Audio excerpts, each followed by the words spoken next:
The greatest of all time just retired, Nick Saban. We talk about what it means for Alabama and who could replace him coming up. College football has never been better. Interest has never been higher. I believe that we are at the dawn of the golden age of college football. It was an epic day of college football. It was just one of those days where you fall in love with the sport all over again.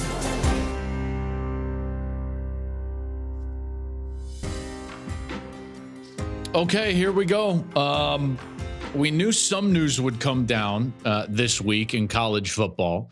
A lot of people thinking that it was going to be in regards to Jim Harbaugh and his future, and we may still get that. But, man, a bit of a shocker. Nick Saban stepping away at Alabama, and he will retire after 17 seasons with the Tide. What a remarkable run. First and foremost, hey, if you're new to the pod, make sure to follow the pod wherever you're listening to your podcast.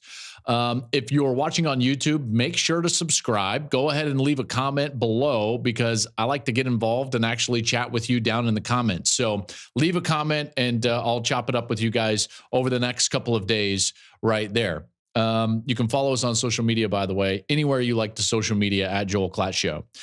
This is a bit of an emergency pod here, obviously. The greatest college football coach in the history of our sport just retired, Nick Saban. And that's where I start.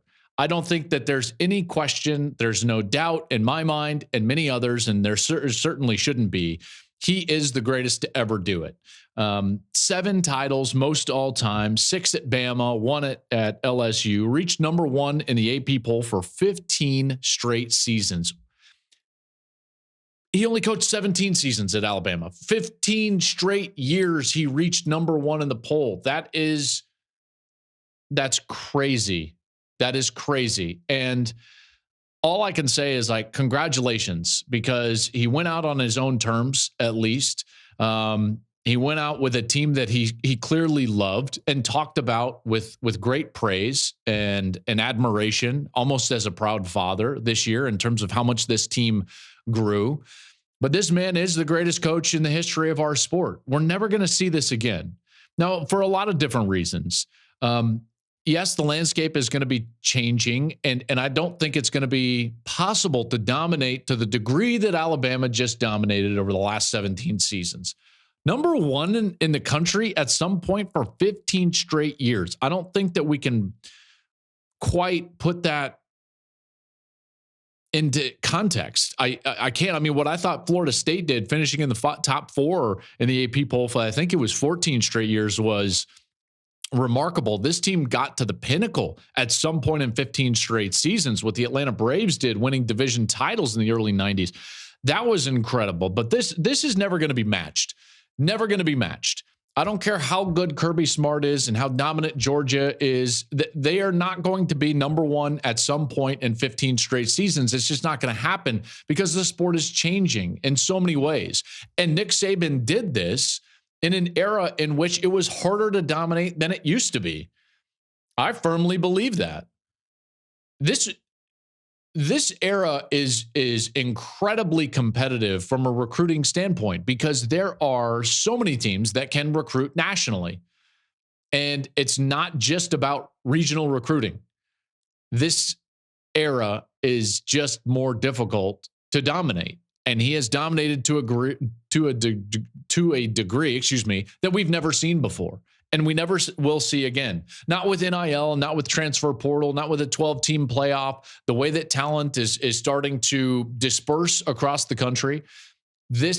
What we just witnessed, we should all just sit back and appreciate because it was, in a lot of ways, unprecedented. And I don't think that we're ever going to see anything like it again. 10 wins every single season at Alabama after that first year. This one's remarkable too. 17 seasons, only 29 losses. That's wild. 29 losses in 17 seasons at Alabama. He won 87% of his games there. And it wasn't just about what he meant to Alabama, because listen, Tide fans, if you're listening to this, first of all, you know what I'm talking about. This guy was the center of everything that happened in the last 17 years. He was the engine. He was the standard. That's the better way to put it. He was the standard. In a lot of ways, he's been the standard in the overall sport, but he was certainly the standard in that building. And what I loved doing was, over the last couple of years, getting a chance to go down there. I went down there, I believe it was 3 times, maybe twice, 3 times, and got to go to a spring practice. Didn't sit with Nick, but met him in person because I wanted to meet him in person before we covered the game against Texas. So I went down to Tuscaloosa in the spring before the fall that they were going to travel to Texas. I knew we were going to have that game in the non-conference. I did not want him to not know who I was, or I just wanted to make it a more comfortable week for our production meeting. So I flew to Tuscaloosa. I went to spring practice to meet him, to watch everybody down there. Will Anderson was incredible. Bryce Young was incredible. I was just blown away by the organization, and everybody that I talked to down there on that visit said the exact same thing. If you don't love ball, if you don't want to come here and really work, if you don't love this, then this ain't for you. And that standard was set by Nick Saban. Last spring, got a chance to go down there and talk with Nick in our Big Noon conversations. And that was, in a lot of ways, really special. And I'm not going to play the sound just yet from a couple of sound bites, but I just want to explain to you that, like, even in the spring, you walk into that building and there was a buzz, there was an urgency, and that urgency was set by Coach Saban. And when Coach was walking around in the halls, when Coach would walk into the room, I mean, everybody, it was just like clockwork. Everybody is ready. Everybody knows their job, and they're doing it with urgency, and they want to do it great because they don't want to have to deal with Coach. You talk with coaches that have been on that staff, and they'll tell you it's hard. It's hard to coach for Coach Saban, and every one of them loved it. Why? Because they grew. Because growth is hard. This is what I don't believe we have a lot of in our current society. We have a lot of coddling in our current society. And you know what? We have a lot of coddling in college football, too. A lot of coaches coddle. They think that they're being a player's coach, but in reality, they're just creating a very easy environment. And that easy environment does not inspire, nor does it deliver growth of those young men. And his style was different. He held a standard, and he made people uncomfortable. And that standard was difficult. And that difficulty created growth. Everybody that came through that program, whether they were a player, whether they were a coach, whether they were on the periphery in terms of the ancillary staff, if you will, everybody grows. Think about what he meant to Steve Sarkisian at the point in life that Steve Sarkisian was, Lane Kiffin, all these different people. Like this guy is remarkable in so many ways. And if we want to just pause for a moment and just think about what he has meant to the sport more overall, or even that conference, the SEC, in a lot of ways, Nick built what we know to be the SEC. You know, before he got to LSU, the SEC was not the dominant conference in the country. And candidly, not really even close. I mean, yes, they had some great teams, and I don't want to disparage Steve Spurrier because obviously he did a tremendous job at Florida, and Philip Fulmer was doing a great job at Tennessee, and those teams won national championships. And even Gene Stallings in the early 90s won a national championship, that great Sugar Bowl victory. So it's not like, the SEC was non-existent. That's not what I'm trying to say, but it certainly wasn't the dominant force that it is today. The dominant force that it is today started when Nick Saban got to LSU. Mike Slive, his vision, Saban gets to LSU, Urban Meyer gets to Florida. They start to win. They start to compete. Greg Sankey becomes the commissioner, and the dominance ensued in 2006 with Meyer's Florida team, and then it just continued. Alabama beats Texas, and then here we go. 15 straight years that they earn, at least at some point during the season, a number 1 ranking. He's responsible for that. Everybody else in that conference had to chase him. The level that they all had to get to win a national championship, whether it was LSU, whether it was Auburn, whether it was Georgia, they all had to deal with Alabama. He was the standard. He is the standard. He was the standard, which is why that conference is where it's at. They have been and are the best conference in the country for the last 15 years because of Nick Saban. And that has really shaped college football. It has shaped the way the other conferences have tried to chase that. All right. And some of them haven't. And this guy, and the way that he went about it, I highly respect. I think the best compliment anybody like me can pay a coach, and I've said this about a guy like Bob Stoops, I've said this about. I would have loved to play for Nick Saban. Now, I was clearly not good enough to play for Nick Saban. Maybe I could have walked on or something along those lines. But just learn from him. Be mentored. Listen to him. Can you imagine getting to sit in front of Nick Saban and listen to him speak about motivation, standard, about creating value, all of those things? I mean, just absolute gems, which is why our conversation last year was one of my favorite that I've ever sat down. I've done a lot of interviews, and we're going to do more Big Noon conversations this offseason here on the show. But that one really was, in a lot of ways, my favorite. One, I don't get a chance to talk with Nick Saban a lot because we don't cover the SEC. But I wanted to ask him questions that I knew he would give really deep and thoughtful answers to. And I've got a couple that I want to talk about because I hope that he is not just going to go and sit in his lake house and be like super retired. I hope that Nick Saban is going to still be involved in the sport to some degree. And I have an idea. And let's start by listening to a couple of those sound bites from Big Noon Conversations. This is Nick and I last year in Tuscaloosa.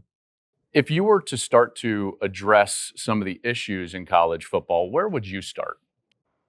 Well, I think you have to create a balance between how much do you take and how much do you give. Okay. We're giving people scholarships. We're creating name, image, and likeness opportunities. But what is their commitment? I mean, there's no place in the world where you don't have a contract. If you're going to receive benefits, you have a contract and an obligation to do a certain job. So when you can opt out, transfer, do whatever you want, whenever you want, I'm not sure the balance is quite right. Mm-hmm. I know there's a lot of people out there that are much more qualified than me that are trying to figure out how do we fix this. But I think we do need to create some balance, because I think at the end of the day, when you create an atmosphere where somebody's tentatively committed to what they're trying to accomplish, you have to evaluate, is that really a good thing? Sure. Because we all need to be totally committed to whatever, our goals and aspirations are, the sense of purpose that we have, if we're going to have a chance to be successful. Man, every time I write it down, that's why if you're watching, I'm just writing down more of what he said. A lot to take away there. And obviously that deals with the structure of the sport, but you can tell that this guy understands and he understands how to attack these problems, not just from a fan's perspective or a coach's perspective. If you actually really listen to what his answer there, and I said, there's a lot going on in college football. What would you fix? What would be the first thing? And he talks about this balance. Okay. And when you really boil it down, you could say like, well, of course he's going to talk about that from a coach's perspective, but he's not. He's actually talking about it from a growth perspective, from a mentor's perspective. And he gets to this last line, and he gets to it through this balance between what you take and what you give. And then he starts talking about like, well, what is the commitment? We give these players a lot of things. What is their commitment in return when they can just opt out or transfer at any moment? And then he says, and this is the best line of them all, and this is the one where he's actually looking out for the player, whether they know it or not. He says, when someone's tentatively committed to what they're trying to accomplish, nothing good happens. That's exactly right. And it's true for every single one of us. It doesn't matter if we are a college football player or in our own careers as fathers or mothers or sons or daughters, whatever it is, in our marriages. if we are tentatively committed to what we're trying to accomplish, we will always fall short. Like, that's brilliant. And so I circle back to say, like, well, he says in that answer, there's more qualified people than me trying to figure this out. No, there isn't. There isn't, Coach. On the off chance that he sees this, you, Coach Saban, are the most qualified to tackle the issues in college football. There's no doubt about it. Your perspective is absolutely correct because you understand the problem from the coach's perspective, from the program's perspective, and from the player's perspective, whether they realize it or not.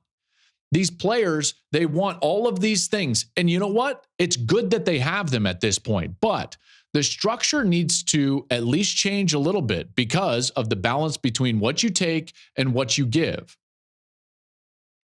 You've got to give something back. There needs to be a contract. And it's because of the player's benefit. The last line, and I'll say it one more time. Somebody that is tentatively committed to what they're trying to accomplish never accomplishes that goal. Okay, so when we allow this autonomy and agency with players, it is good to a certain extent. And so I'm hoping that Coach will stay involved. There's one more comment from our Big Noon Conversations that I wanted to share, and here it is. What I think we have a great sport, and I think it's been great for a lot of people for a lot of years, including myself, when I had the opportunity to play for Don James, who had a great impact on my life. I mean, even got me headed in a direction that has been, something that I've enjoyed tremendously for many, many years. So I do look at the sport and the big picture of the sport and what's best for the sport, and not just for football, but what are the consequences of some of the things that we're doing now if we continue down this road, and how it impacts other sports and how it impacts opportunities for other people to play other sports that may not be revenue producing sports, but yet for many, many years have created opportunities for people to get an education, Yep. to better their quality of life down the road and have a chance to compete as college student athletes. I mean, I don't know, how does that impact all of them? So I really do try to think about what's best for the sport. And I mean, we have to deal with name, image, and likeness now, but when we started this a few years ago and I said, is this what we want college football to become? I got criticized for saying that. And now people are saying, whoa, maybe we should be looking at this a little closer because, maybe this isn't what we want college sports to become. Oh, what a great answer. What a great answer. And if you've listened to this show for any amount of time, you'll know that I constantly talk about the fact that we do need someone looking out for the sport overall. And that person should be Coach Saban. Now, whether he wants to do that or not, I'm not sure. Whether it's an official position or not, I'm not sure. But this man has an opportunity to continue the legacy and continue the impact that he has had on our sport and others as well, as he mentioned in that answer, because he does look at it from a global perspective. It is a great sport. It does impact young men so positively. And the opportunities that football create, not just for football players and coaches, but also for every other athlete at the university. There are very few athletic programs that are not football programs that make money. And all of those opportunities are created because of football. Now, there are people out there that hate that inconvenient truth, but it is true. And so the fact that we need to protect football, its structure, how it operates, is absolutely right. To protect the opportunities for everybody else in intercollegiate athletics. That big picture type thinking, that ability for him to think of the opportunity, not just for the football player, but the other athletes at the school. Also think about the football player, even while understanding that NIL opportunities are probably the right way to go, and transfer portal, and it's going to be there. Well, how do we maintain their commitment level so that they are not tentatively committed? Because if they're tentatively committed, they won't reach their objectives. They won't create the value that they could possibly create for themselves moving forward. And what does he really want for people? He wants people, whether they're football players or not, non-revenue athletes, to create opportunities so they can better their quality of life. That's why Nick Saban, I'm hoping desperately, whether it's just ancillary or not, will stay involved with the sport, because his voice matters, in particular when we're wrestling with the structure right now at a really important time in the sport's history. So there's that. He's the great coach, right? He's obviously a tremendous mentor. And congratulations, coach. You are the greatest to do it. In a lot of ways, we're never going to see anybody like you, or in particular, have the amount of success that we've seen you have over the last 17 years. Now, where does Alabama go from here? Man, Alabama and Georgia are the two preeminent programs in the country. Even with Michigan winning a national championship and Ohio State still recruiting at the level that they are, I mean, it's pretty clear. You've got to go through one or the other in order to win a national championship. Michigan had to go through Alabama. Last year, Georgia wins. The year before that, Georgia wins. The year before that, Alabama wins. Like, you have to deal with these programs. And this is what's going to be so difficult for Alabama, is that they do have that standard, and their fan base is not going to come off of that standard. This is the thing. They're like an F1 car. It's like Georgia and Alabama is like an F1 car.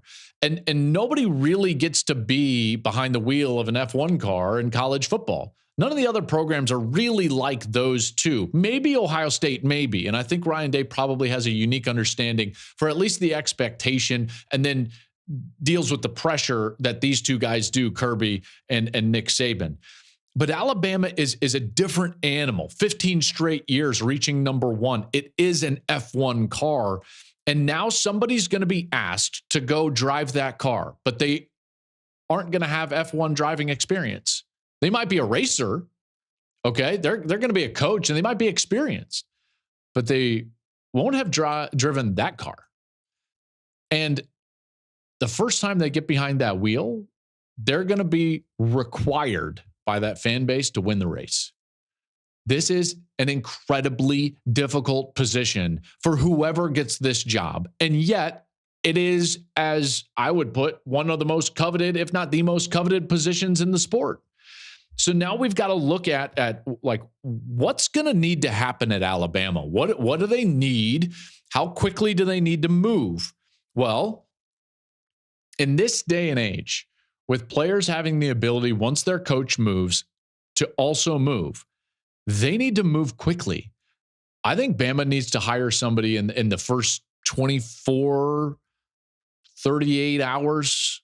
I don't think that they can get into the 40-hour realm. I think you're going to lose too many players. They've already lost the 5-star wide receiver who committed to them but didn't sign his letter of intent, Ryan Williams. He already decommitted. Okay, so you can't allow that room to just fester with unknowns. Okay, so unknowns present a vacuum, and within a vacuum, outside noise gets in. This is what Saban is so great at, is not allowing that outside noise in. This team, you really think there aren't people like calling these players? I think Bama needs to work really quickly. And because of that, I think that it's a very short list. And to me, the list is really like 4 or 5 maybe coaches, but legitimately it's really only 3. The best coaches in the sport, maybe there's 6 possible names. Kirby Smart, Jim Harbaugh, Ryan Day, and then you get into some other guys like Sarkisian, Lanning, DeBoer, Riley, maybe Dabo. That's the list. Okay, that's the list. And a lot of those names, to be honest, don't make a lot of sense. So you can just scratch him off right now. Kirby. Kirby's he's home.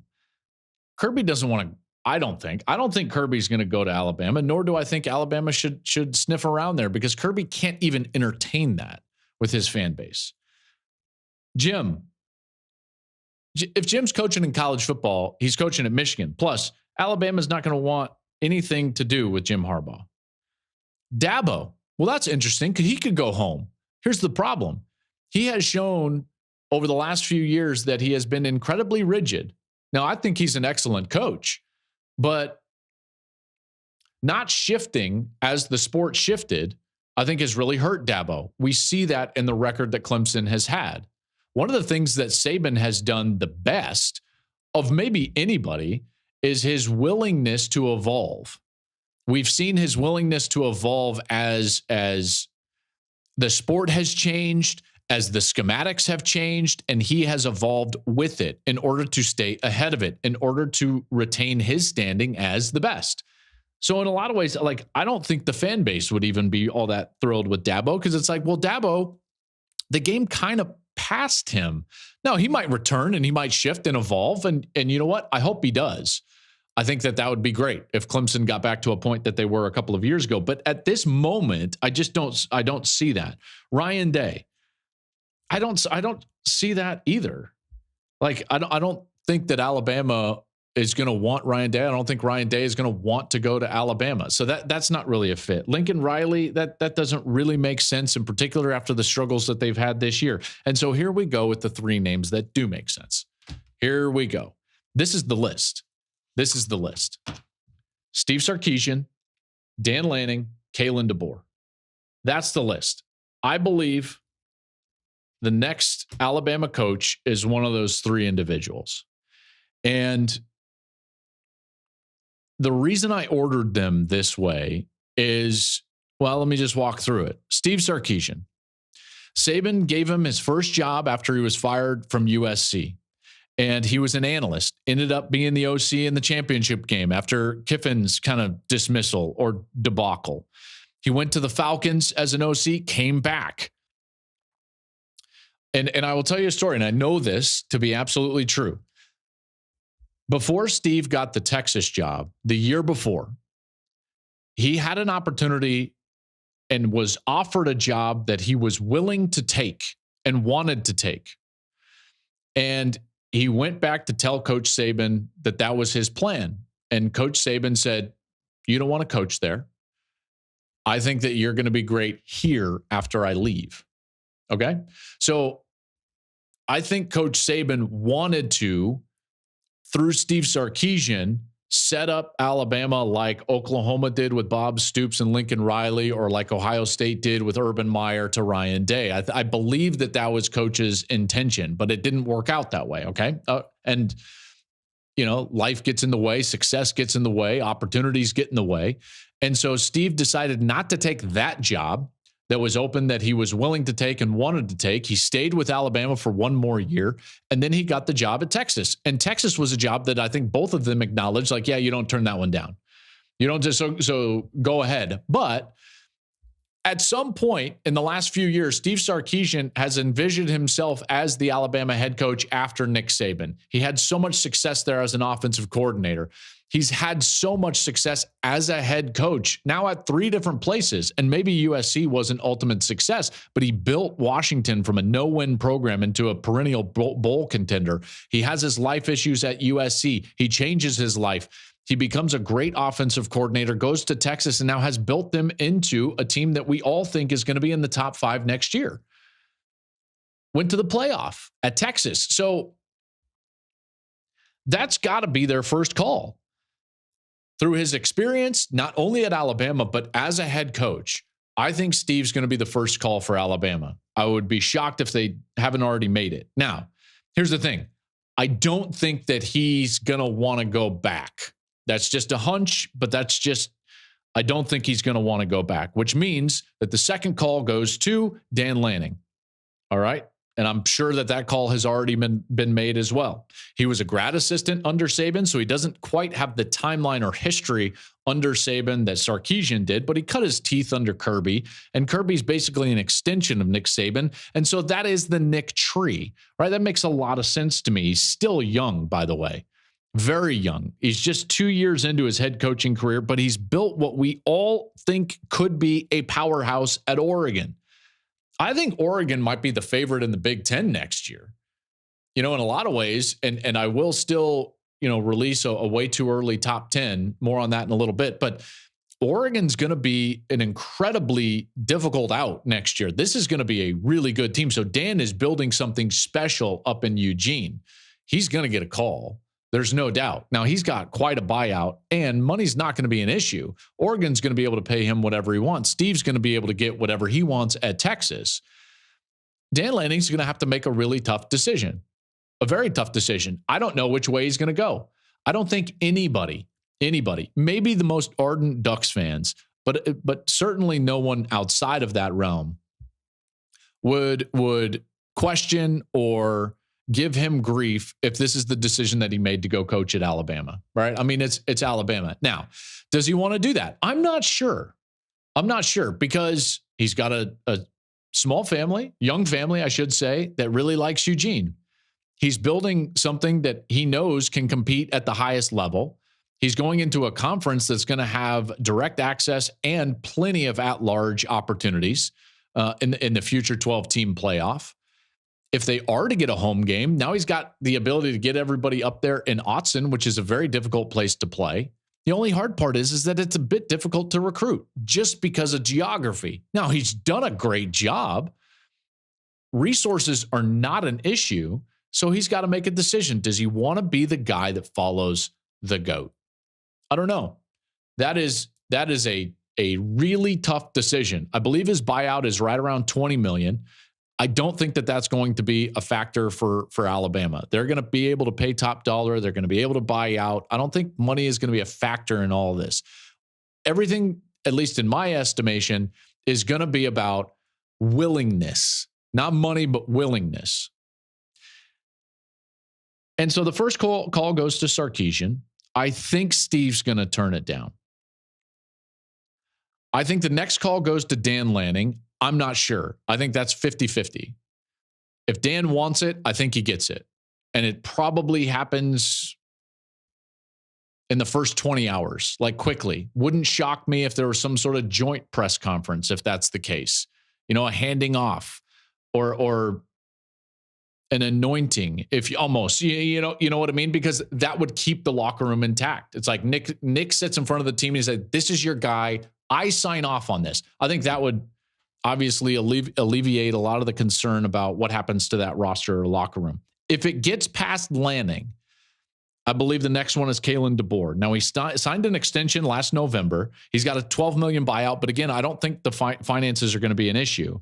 There's been contract talks again this year, but nothing's signed, which is interesting. He also went with Jimmy Sexton as an agent, which, as you know, if you follow college football at all, Jimmy Sexton is agent extraordinaire across the country, but more specifically in the SEC. Also Saban's agent. Just saying. Kalen DeBoer is 104-12 as a head coach. He has worked everywhere that he has been. He is excellent. There's no doubt. He's 25-3 at Washington. He just went to the national championship game. It was not a fluke. It's not just because of Michael Penix, okay? This guy has won everywhere that he has been. He's an excellent football coach. It doesn't get past him. That's why my list is 3 names. The other names just don't really make sense, all right? Like they're not calling Ryan Day. They're not calling Kirby Smart. They're not calling Jim Harbaugh. And I don't think they're calling Lincoln Riley or Dabo Swinney. They make 3 phone calls potentially. The first is Steve Sarkisian. If he wants the job, I believe it's his.